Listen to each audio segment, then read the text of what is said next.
Hello students, मैंने आपके लिए क्वेश्चन सोल्व किया है। क्वेश्चन है let matrix A B nth order square matrix and B B its adjoint, then determinant of A B plus के into I N where K is constant and I N is identity matrix of order N is. अभी 4 options दिए हुए हैं। First option है कि determinant of matrix A plus k to the power n minus 1। Second option है determinant of matrix A plus k power n। Third option है determinant of matrix A plus k power n minus 1। और fourth one है none of these. मतलब इस चारों में से कोई एक ऑप्शन सही है। इसे सोल्व करके बताना है कि इसमें से कौन सा ऑप्शन सही है। तो क्वेश्चन से हमें पता चलता है कि adjacent of matrix A equal to B, ये इक्वेशन 1 हो गया। अब हम जानते हैं, we know from the formula that A into adjacent of matrix A is equal to determinant of matrix A into I N जो है यहाँ identity matrix of order n है, जो कि मैंने ऊपर बताया हुआ है।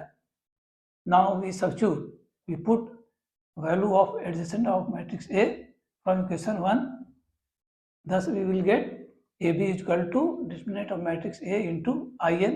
ये सेकेंड इक्वेशन हो गया। अब इस इक्वेशन में हम ऐड करेंगे K इंटू आई एन, तो इसलिए मैंने लिखा है add K into I N both sides in equation second, then we get AB plus K into I N equal to determinant of matrix A into I N plus K into I N.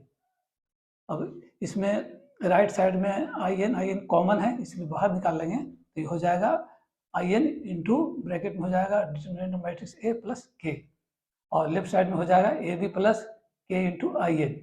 तो ये right side में जो portion दिख रहे हैं bracket में, ये constant है क्योंकि के तो ऑलरेडी कांस्टेंट है और डिटरमिनेंट ऑफ मैट्रिक्स भी कांस्टेंट होगा, इसलिए पूरा पार्ट जो है वो कांस्टेंट है।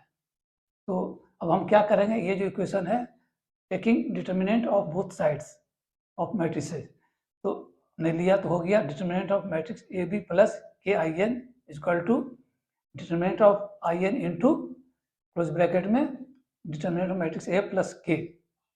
अब लेफ्ट साइड में तो एज इट इज रहेगा, राइट साइड में इसे हम इस रूप में लिख सकते हैं determinant of matrix I n close bracket में हो जाएगा determinant of matrix A plus k power n as पर डिटरमिनेंट फॉर्मूला। अब इसे हम लिख सकते हैं इस रूप में determinant of matrix A B plus के into I n, this will be equal to determinant of matrix A plus k to the power n। इसका मतलब क्या हुआ, इसका वैल्यू ये आ गया determinant of matrix A plus k to the power n। इसका मतलब ये जो ऑप्शन सेकेंड है वो ऑप्शन सही है।